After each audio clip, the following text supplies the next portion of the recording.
In 1973 hanig rialtas nua gocht. Có rialtas idir fine Gaeil agus an Loch Ibre, faoi cheannacht Liam de Coscair. Cigar lagan rialtas nua, an bhéim ó hasach ar chuirsaí slándala. Leis dig de bblion hí srad dachtrí tréis tarlú a chrachach rialtas ar bith. Déalaigh trúr ceanraí de chuid an IRA ó frisún bhain seoig a helicopter. Déalaigh 8 déag ó frisún Fort Leishin é nachtar amháin.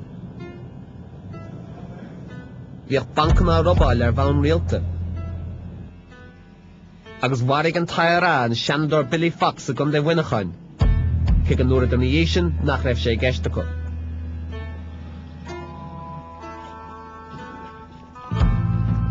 Ach, har éon rud eile bead na búmaí in 1974 maiile clia agus an Winnechain a chreat an Stáit ó bhain.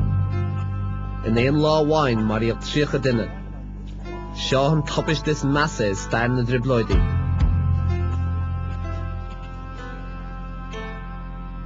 Aneoin go raibh sé suiléir nach raibh éon bhainte géin agriad paramíleach poblachtóirí leis na búmaí seo, fós ón ang seo raí deicach an Stáit ar éon den na buintach le hagriach radicach a heis ar bith sa deisceart mar bhagart ar an Stáit.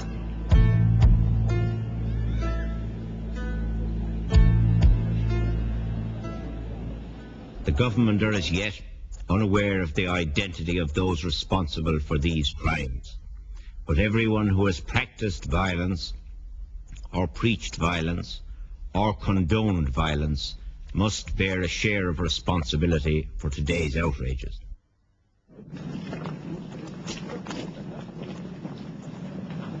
Sin gur cinál céin cinúnach a bhí bómáil láchlia níodir seachtacha. Agus gur scamaniste sin go mór an phobal dar nói. Agus gur thosaigh siad léidir i tarnú siar ar tacaíocht do chóirt do chuoine bhí driblóid. Tás go raibh siad hain dá darnta isteach. As an ggóthaigh seo scoil drám daoine faoi cheannasaíocht séamasaí chuistló na hifigúlaí agus bunaíodh an IRSP.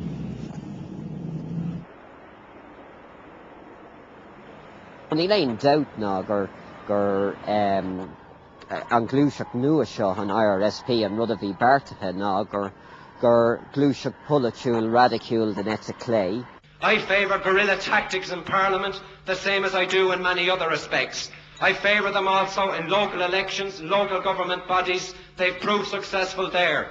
And I see no reason why, with a few TDs or a few MPs of the right calibre pursuing the right policies, why they cannot destroy the confidence of the people in these institutions and bring them tumbling down in ruins. Rud a hasti ó Costello ná hasti ui ahantas ifigúil a áil chun gur party polachúil ifigúil a bhí ann. So bheadh an irid seo cumann agus bail agus mar sin de a bheith agat agus hasti ui daoine a thuirt isteach. Agus just sa cóthaíoch sin dúirt mé listen, Tom sásta carú latsa credan in acrad atá siúlaga bhhailm carú lat ach just nílam chun dulamach agus na rudaí ar fad nóchtán polachúla dhéal agus gach ile dam rud a bhí ar siúlaga mar feadh ceann an chuig de bhlianta ribhe sin don officials a dhéanamh a glúiseacht eile. Tháinig daoine bhí gobal chéile geart cumann, gúirsaí tíochta, gúirsaí cearta na mán agus gúirsaí políocht locánta leis an gólódar locánta. I Gorky agus limnach agus imláchlaí agus fud tíre tuaisceart freisin. Le chéile agus buneoch pártaí nua bhí anam in pártaí séamasí choníile. Bhí tréimh sé is ratar nach Robáinte gom le pártaí políocht ar bith agus mar sin ní raibh an céad cruinniú sin a bhí in 1974. Ach faoi 1975 bhraith mé gur pártaí nua bunathe go raibh an dóchas a buint leis. Pártaí bhí géirí rud ag an nua dhéanamh ó thaobh cuasaí políochta na hÉireannta agus sin an trid ar son saoir sin na hÉireann agus cuasaí sóisialta thuirt le chéile. Bhí na sealaigh aber mí sé an buinte sin imethe i dro cuasaí náisiúnachais den chuid is mó. Bhí na hifigiúlaigh ag plé le cuasaí sóisialtas le feitheadh sé chondae. Ach bhí dearcha ag Seamus Costello gur chur an dách leicse a thuairt le chéile in éagraíocht doháin. Agus chomh maith lei sin bhí smaoine bheann faoi rud ar tugach an Broad Front nó grúpaí go léir den Ete Clé gur raibh dearcha láithreacha faoi chósaí an Tuaisceart a thuairt le chéile agus é aimtú agus ar an malach sin an tréidechar chun cín. An tríochú Márta 1976 dag tréan fostivig Corcaig ar a bhealach go baile clíal le lasta airgid ar bord. Ag a 3 o'clock an waidin sin agus an tréan ag dul tríd chondae Kilbarra, phléas 3 bhaimóthir go toban faoi rotha an tréan. Go ná chóirtha seo úsáid an Loch Díreanróid le foláir a bhórt an tréan stoppa. Nuair a stoppan teamánaí Thomas Roach an tréan chunig sé fear ag cratha bratach dhearag. Bhí an coméir go méid raibh timpiste ar an móthir íorann. Ach sa raibh seansaigh ar rá cearta áil bhí sé timplathe ag grúpa fear armathe le gunaí. Creidte gur éalaigh na robáilathe le thart ar 200,000 punt. Níor bheidh sé an chéad ná an darthúir Robáil Traenach fin go rialtas. Tá réir chur an freasúr is a dáile leith an rialtas nach ráidir an airgid an phobal le chosint. Leistigh de chúpla lá gáhach na Gardaí hart ar 10 bail den IRSP. Tá fine se an gur raibh buinte caithearlach an IRSP séamas ó cristale le Robáil bancanna don na hifigiúlaigh. Ach tá an tuairisc freisin raibh agla ar an rialtas raibh éadreacht folitiúil an IRSP.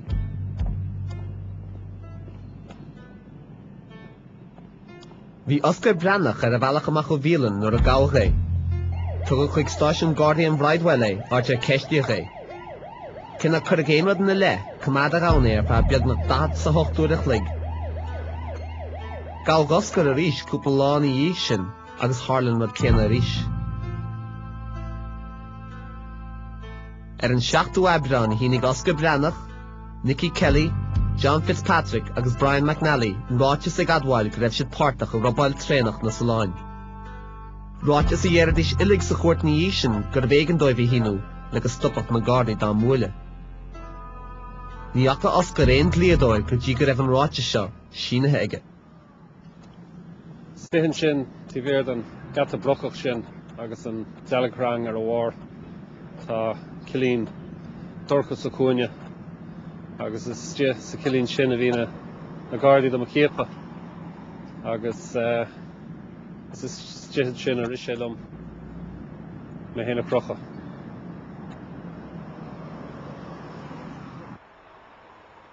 Le lingan ama seo bharig an taire ambassador na Breatna Maile Clia, Ewart Biggs. Chuir seo an rialtas ar mire.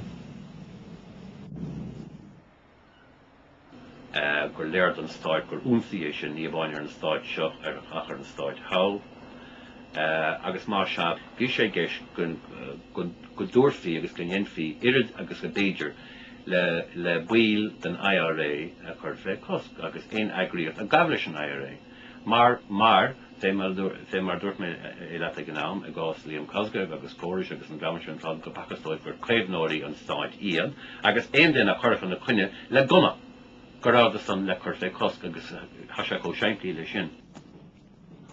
An bhíd ar gcionn lúnasa 1976 thug an rialtas isteach díon reachtaíocht nua I bhfuid am an acht cuachtaí práine.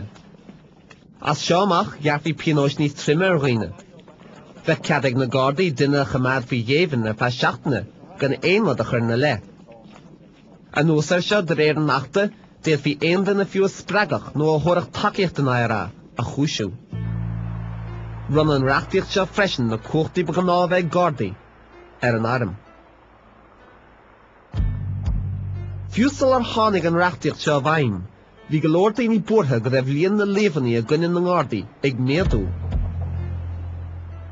Idir 1970 agus 1974 ní bhuair ach bert bás agus iad an ngéimhin ag an Stáit.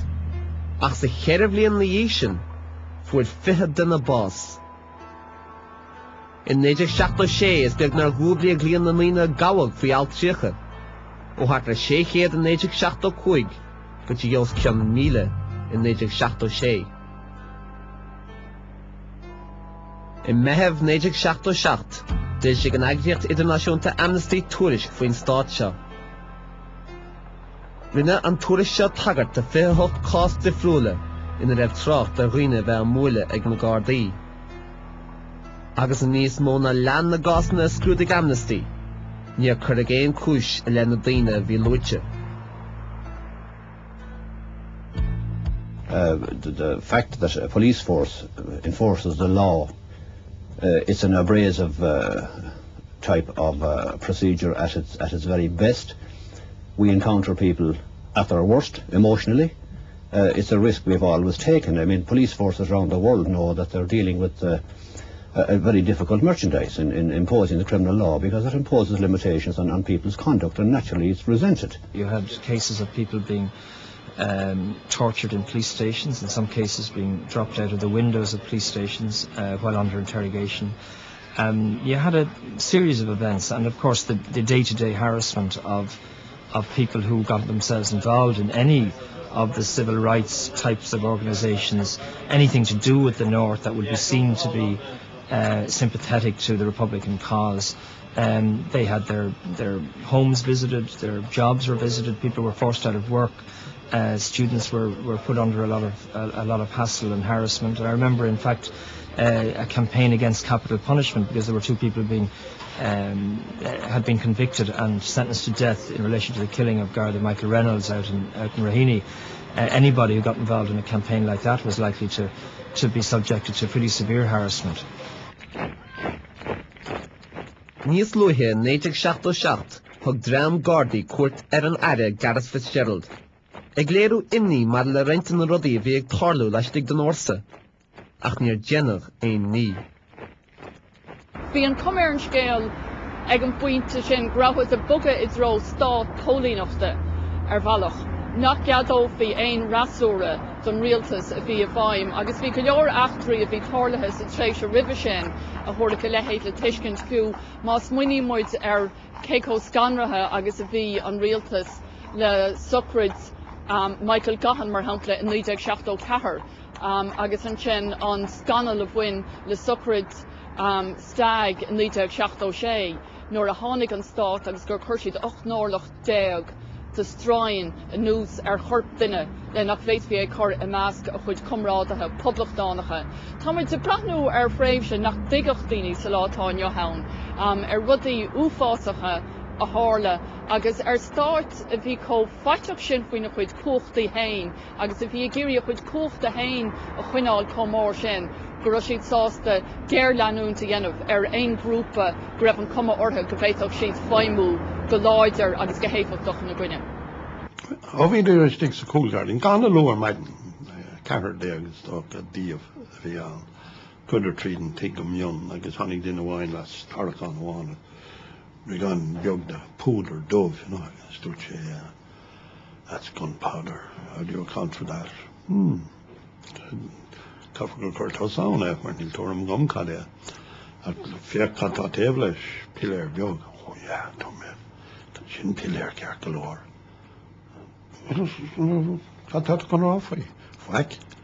Akbaralum the dog for Hoscorn Court, memory, you'll learn Pillar or his shin. It's a starting pistol. Hey. Brother be fear. Please. All right, very mugger. That's all right, very glory in knee ref should that say, Well, we certainly felt no need to conciliate those who might be regarded as passive sympathisers with the IRA. Partly because these passive sympathisers were not all that passive. They were the people who would provide safe houses for a Republican on the run, even if he was on the run from the police of the state because of a lethal offence he'd committed on our territory. Therefore, we weren't particularly sympathetic with that group.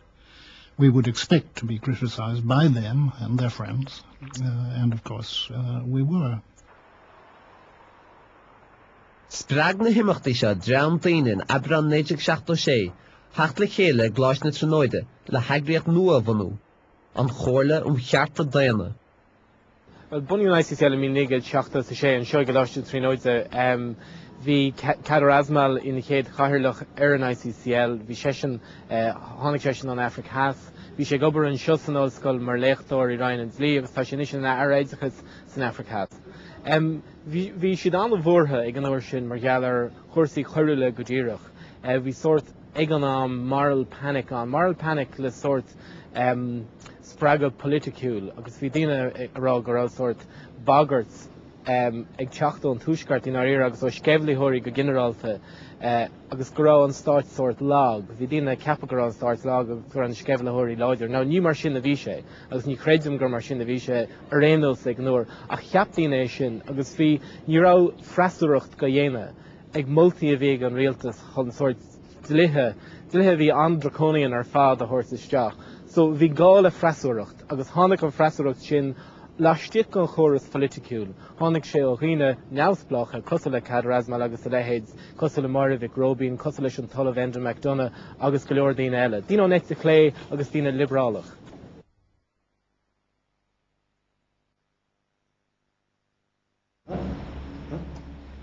Níor bheith an chomhairlim chearta daonna an taon drama bhí buartha faoin ach cuachtaí Práine. In 1976 dógur an tuachtarán go leis an éirigh ar an chuairt uachtarach breithiúirt ar an reachtaíocht nua seo. Is go ná nós é seo ag an uachtarán, ach gur cinenne an uachtarán olcar an rialtas áfach, agus a lingdan aire cosanta Paddy Donegan a bheith chuirta bharraigh arm, bas lei sé an tuachtarán go puiblií. Bhaigh Carol O'Dálaigh nach ra bhéon go lasige ach éirí asifig. Do you feel relieved? No, of course I feel no personal rancor. I don't defend Paddy Donegan's original statement. I think the poor man was drunk at the time. He had a bit of a problem that way. And he blurted out this thundering disgrace remark, which naturally reverberated. But he immediately, when he sobered up, he immediately sought an interview with Carol O'Donnell to apologize. I thought Carol O'Donnell might decently have seen him, accepted his apology, and told him to go and sin no more, which he would undoubtedly have done. But instead of that, the Irish Times in particular made a tremendous hullabaloo about it, with, I think, 4 successive editorials saying that it was the greatest scandal that had ever hit the planet. Daonna, personally come Carol O'Donnell, the Roberta question spending on Solláine le chéile. Daonna come obvious in Lado. Occur an rud san ar fad uavás arm, bhí sé de ceart ag an aire cosm a bhí an ag an ní bháinne leiscéil a bhailt go tapig a éirí asifig.